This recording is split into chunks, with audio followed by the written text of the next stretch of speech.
Hello and welcome to Sam Not So Wise. My name is Sam. Now, us in the booktube community, the book lovers and the sci-fi, the fantasy lovers, all enjoy a big old series, whether that's a trilogy to the never-ending series.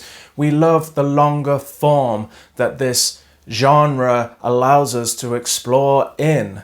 Now, the first book of a series is extremely important. It's the attention grabber. It's what makes us want to read further in the series. A lot of series first books become possibly the most famous within the series. Some series even become colloquially named after the first book within the series. So they're extremely important. So today I'm going to give you some examples of my favorite first books within a series. I'm going to talk about 10. It isn't a top 10, there's no ranking. We just love base 10 in our world, right? We don't have to use it, but it is very useful. So 10 examples I'm going to talk about today. 6 are going to be fantasy and 4 are going to be sci-fi. Now, most of these examples are extremely obvious, so you may not see anything particularly new or exciting, but I just want to let you know what I think are my favorites. First books within series. So with much further ado, let's talk about those wonderful beginnings.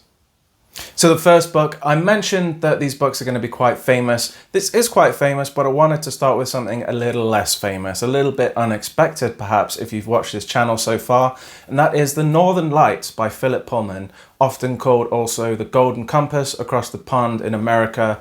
God knows why there are two names for it, but this is the first book in his Dark Materials trilogy, which is actually like a YA fantasy series. Now, why I love this book, I just find the writing to be extremely atmospheric. The writing feels extremely magical, wistful. It has a certain British charm, which obviously appeals to me. There are several distinct settings within this book, all with a very unique feel. I really love the world building, even though it is kind of half set in our world, just like a different version of it. I really find the pacing to be wonderful. I mean, it is a YA book, so it is quite fast paced and exciting, but there is real room given for like character growth and contemplation of the kind of awful things that are transpiring within the world. There is a big mystery at the heart of this book. The core mystery, but there's also a lot of smaller mysteries within this world, and it just makes extremely addictive reading. Now, the characters, they are actually quite deep for a YA story, I think, and a lot of flawed characters within this, and they're explored really well. If you think of the main character, Lyra, she is very interesting and a developing person, so kind of a coming of age tale there, but her father and her mother, she has extremely complicated relationships with them, and those characters are extremely deep and nuanced as well. Now, there's also a lot of theme packed into this book and this series as a whole. It is very deep for a YA book, and that's probably why it is so popular with adults. So this is my first choice for a great beginning within a series, a great series overall. I highly recommend you try it, even if you're a little bit trepidatious about YA. This has enough in to keep everybody interested, in my opinion. So book number 2, let's move on to something a lot more obvious, and that is going to be The Eye of the World by Robert Jordan, the first book in the Wheel of Time. This is obviously a very famous series and a famous first book, and it is in fact my favorite series of all time, so it is obviously going to make it on the list. Now, this book is kind of quite often criticized, but I think unfairly, obviously. The main criticism is that it is a Tolkien derivative, but I feel that's unfair because that is kind of just what was happening at the time. You didn't really get published as a fantasy author, so it's just like the flavor of the time to be Tolkien-esque. But this book does go its own way. It has those, similarities, but it changes and it develops its own story from those influences. It's slow, a lot of people say. Yeah, of course it's slow. It's a kind of a slightly old school fantasy book. Again, that was very normal at the time. So a slower pace is just expected of a book written at this time, so I feel that's an unfair criticism. And I first personally find the pacing to be quite methodical. You know, it picks up at the right times and allows world building and character growth in the slower times, which is what I love. So I love that. Now, another criticism is the ending. Now, this one is fairly reasonable in my opinion. It's quite a confusing ending. Nobody really knows what's going on, but I find I can ignore that because the rest of the book is so brilliant, in my opinion. Now, I love this book. It really does set the tone for the whole series. The world building is immediately grand and masterfully done, but it's fed to us in sizable chunks. We don't see the whole world, we see important parts, and we're starting to learn the world with these characters as they move away from their, humble farm setting. The characters, this is a character series massively, as well as everything else, storytelling and world building. And this book, I think, provides a meaningful beginning from which our characters can grow throughout the series. You really learn a lot about them in this book. The narrative setup, it kind of, I think, really well explains the beginnings and the big story, with a large sense of doom hanging over the story and a sense of urgency and worry. Now, there is a mystery, obviously. I'm going to say this a lot in this video. There's a big sense of kind of who is this prophesized person within this world. So there's a prophecy-based story, and there's a big mystery about who is kind of the chosen one. And that is revealed at the end. But throughout the story, you have the tension of wondering who it can be, because we have a few candidates. Now, this is a classic fantasy in a way. I always call it a bridge series, so between classic fantasy and modern.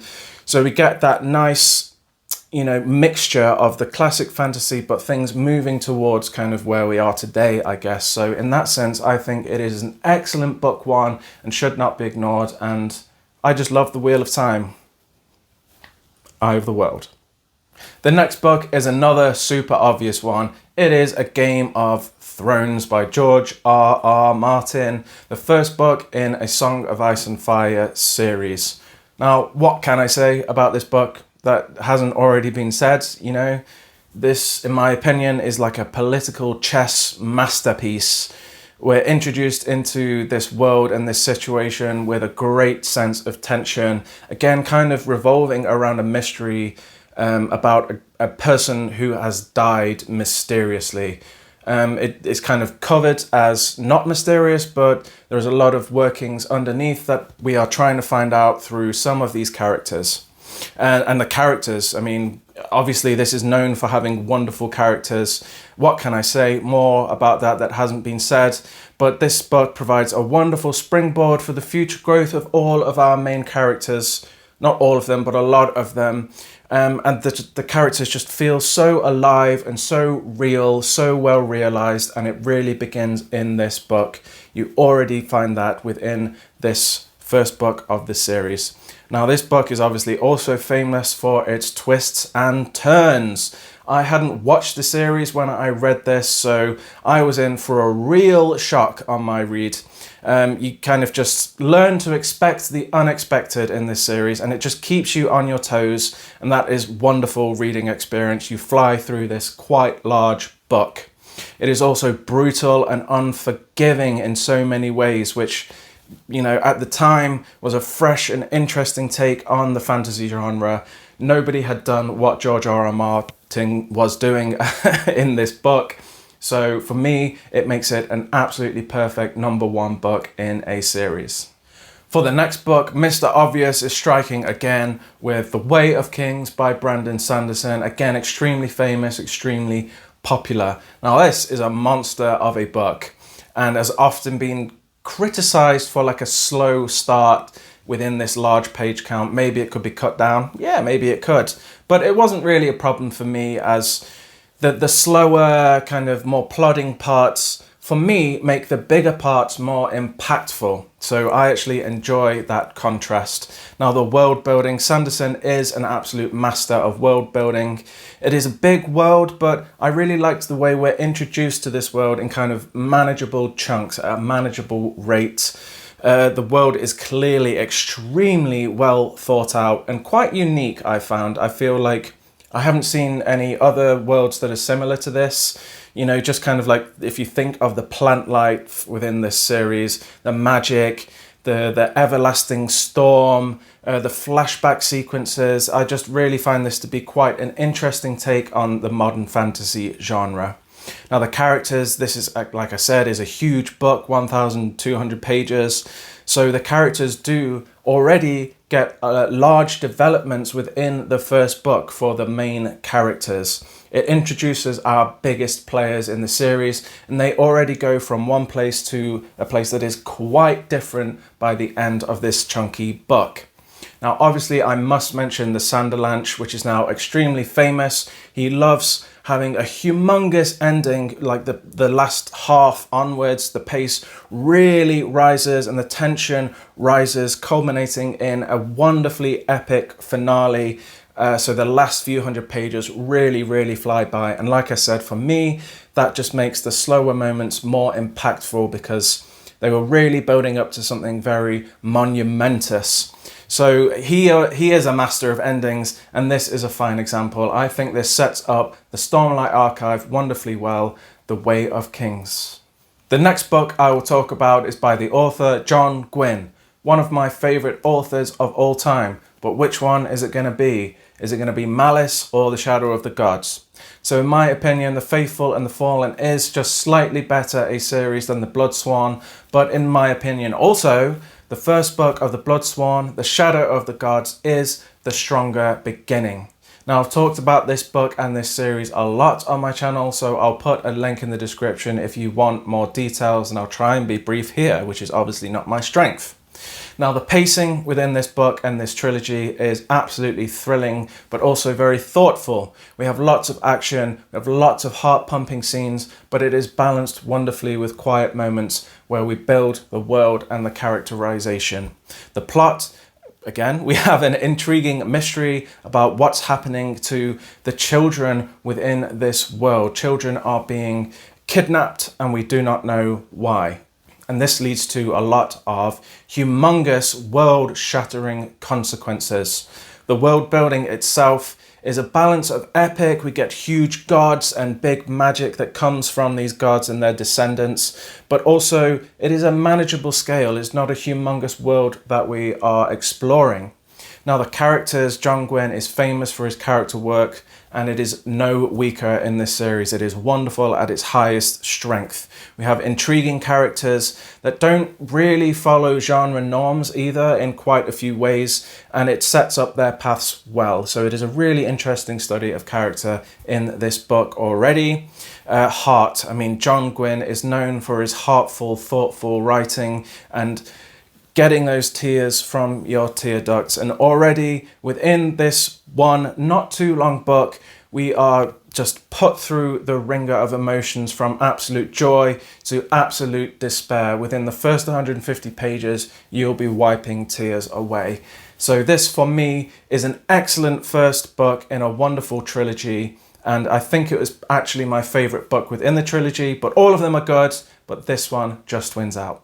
For the final fantasy book in this list, I wanted to choose something that was perhaps a little less famous of an example and highlight it as something that is no less deserving of praise and reading by you people out there in the wide world. And that is none other than The Way of Edan by Dr. Fantasy himself, Philip Chase. Now, full disclosure, I've met Philip. I spent a few days with him here in Reykjavik, showing him the sights, and I would consider him as a friend. But that is not why I've chose this book. I genuinely loved this book and enjoyed the series as a whole. In fact, when I do my favourite last books of a series, spoiler alert, the Return to Edan is going to be on that list. But this book is a mixture of classic and modern fantasy, which is something that I love, very much akin to a John Gwynne. I love it when something takes something established and then plays with it and does their own thing, goes their own direction, uses it as a springboard for their own creativity. I love this in music as well. That's my favorite kind of music, where you have something that's done before, but somebody puts their own unique twist on it, and that is what Philip Chase has done with his series and this first book. So tropes, we will find tropes. That is not a dirty word for me. You know, we have tropes very much based on classic fantasy, and you'll have some familiarity with these ideas, but it is done with a clear love for the genre. And don't expect to know what is going to happen though. Philip Chase will take you on a journey. There are a lot of twists and turns that you may not be expecting, which is wonderful and keeps you reading through the pages. Now, this book is absolutely full of heart. Whilst unspeakable, nasty things are happening in this world, there is a big sense of togetherness, that relationships of the characters are extremely important, and Chase will get you attached to these characters and feeling what they feel. The themes, this book is absolutely chock full of thematic work from page 1 to the very last page of the trilogy as a whole. It is a very, very thoughtful work. My favourite theme, if I was to choose one within this book in this series, is that regarding the religion. So there is a religious war that is happening within this book. And we see how religion can be both a force for good and evil, and how people can believe that they are doing the right thing, how people can convince themselves to do the right thing. The people who may be considered antagonists within this book have a way of justifying their actions, and some of them are very believable. You can see how they came up with this. So we don't have any mustache twirling villains here. There is very nuanced approach to that kind of thematic work, and that is just one of many themes that I love within this series. Now, this basically is a beautiful, thoughtful book and a wonderful setup for the series, and I highly recommend that you pick up The Way of Edan and the rest of the series by Philip Chase. So now we are into the sci-fi section of the video, and I'm going to start us off with Children of Time by Adrian Tchaikovsky, the first book in the trilogy. Now, this is a fascinating trilogy. It is kind of not very traditional in ways of the linearity of the story. It kind of almost read as standalones. I wouldn't suggest it that way, but it does kind of read like that. Now, this is most people's favorite book in the trilogy, and it is mine too. I liked all of them, but this, I believe, is the strongest. Now, this is basically a huge old thought experiment, mostly focusing on evolution, as we see a sped up version of it in a different species, spiders, and kind of compare it and contrast it to our own evolution over a longer time period. It also explores the folly of humankind and how we are often our own worst enemies and cause our own destruction. In some ways, it's also a post-apocalyptic book, but that's not the main focus of the human side of the story. And we also see some exploration of computer conscience, so very big sci-fi ideas and thoughtful experiments. Now, it might not necessarily be a thrill ride for everybody. It's not exactly full of deep characterization either, but it does have a lot of deep, good thematic work within it, a lot of deep philosophizing about our actions and our possible future, and just a fascinating exploration of what could happen. It is quite a unique book, and it has smart spiders. So they're not scary spiders. I mean, if someone has arachnophobia, then maybe they wouldn't enjoy this, but they are jumping spiders. If you know jumping spiders, they are adorable, and they're just bigger versions who are smart, and it's just fascinating. I highly recommend you try Children of Time. Next up, we have the very famous Ender's Game by Orson Scott Card. Now, this can really be read as a standalone, but it is part of quite a large series. I read the book after this and actually really enjoyed it, but for some reason didn't continue. I think it's probably because I heard it gets weaker, but that is probably something I will do one day, reread these first two books and continue a little further. But this one, now, a lot is made up of the ending of this book. It is very famous for its ending, and honestly, it is absolutely amazing. I was completely fooled. I did not see this ending coming and was completely bowled over. That reaction that I got from it, I will never forget. I'll never forget the emotions that I felt at the end of this book. And so it sticks in my mind like a beacon of a wonderful ending. Now, some people say they see it coming, and Awesome for you if you did that, but I did not, and I think a lot of people will be fooled as well. Although saying that, people might start looking out for it and therefore see it. So maybe a spoiler, I don't know. I find it hard to talk about endings with big twists. But anyway, the main portion of the book is kind of quite slow, but it is a fascinating discussion on many important things that are very thematic in its exploration of things such as identity and othering, manipulation, the ethics of war, isolation, the burden of responsibility, and much, much more. It is a fascinating story with lots of big questions and unique characters, and interesting look into morals of warfare. So a very famous book, and for good reason. I highly recommend you read Ender's Game, even if you just read it as a standalone. Wonderful first book in a series. So the penultimate book of this list is another one that I've spoken about quite a bit on my channel, and that is Parable of the Sower by Octavia E. Butler. I'll pop another link in the description so you can find out more detailed thoughts there, but I'll try and be brief here. Now this is a dark and depressing look at what our near future could look like. It is dystopian in nature. It is very thoughtful and heavily thematic piece of work that looks at real and very relatable issues to us still today, such as climate change, wage gaps, exploitation, race and gender, corruption, and so much more. But all of it feels extremely relevant to us today. Now, is it prophetic? A lot of people have said that this book and this series is prophetic in nature. Now, some things do feel a little bit that way. One thing that stands out is in the second book, which is a political slogan, which has very much become popular today. But I think it's perhaps a little bit overblown in its prophetic nature. However, it is highly believable. You could see all of this stuff happening based on, trends that are happening now. It does feel believable, but maybe not just seeing the future, as it were.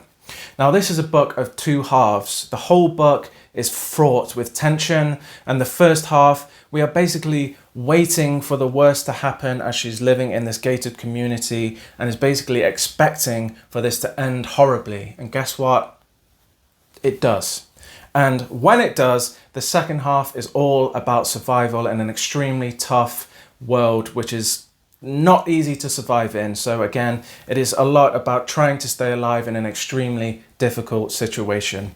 It is a very tough book, but it is meaningful. It is deep. It sets up the world really well. It sets up our main character and a few of the side characters wonderfully for the next book, and leaves us in a wonderful position to continue the series with the next book called Parable of the Talents, which is my favorite of the two. So I highly recommend you read this quite short book called The Parable of the Sower by Octavia E. Butler.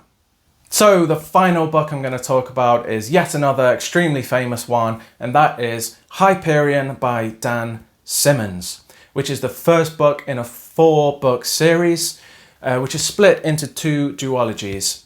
Now, I've only read the first 2. I felt quite satisfied after the fall of Hyperion. It didn't feel like I needed to go on, but I'm now thinking this is a mistake, as a lot of people tell me that the Endymion portion is also excellent. So maybe one day I kind of feel like I'd need to reread these first 2 books. And time and TBRs, you know what that's like. It's not easy to slip them in. But yes, this is another extremely famous book. Many people's favorite sci-fi book, or at least in their top 5, their top 10. I'm pretty sure this would make it to my top 10. I'm thinking about making that video soon, so hopefully we will find out. Now, a very obvious reason for why this book is great is because we actually get 7 stories. It's told in the Canterbury Tales fashion, that's what people always say, as we get 7 people's separate stories. And we get a variety of styles as it's all told from their points of view. And everybody has their favorite, everybody has their least favorite. It's just a wonderful storytelling device and keeps you really interested throughout the story, especially as there is an underlying mystery throughout the book, and we get tantalizing pieces of information through each story, as they have something that connects all 7 stories. And that is, of course, this guy, the Shrike. So we get little bits of information about this Shrike, who is an extremely mysterious and frightening figure.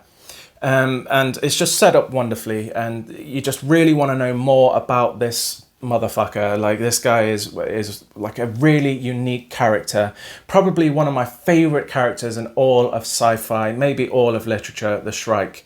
And also, by the way, I really enjoy the in-between story, the story that is going on between the 7 people telling each other their version of their interaction with the Shrike, as we learn more about the world that the Shrike lives on and the kind of problems that surround this planet.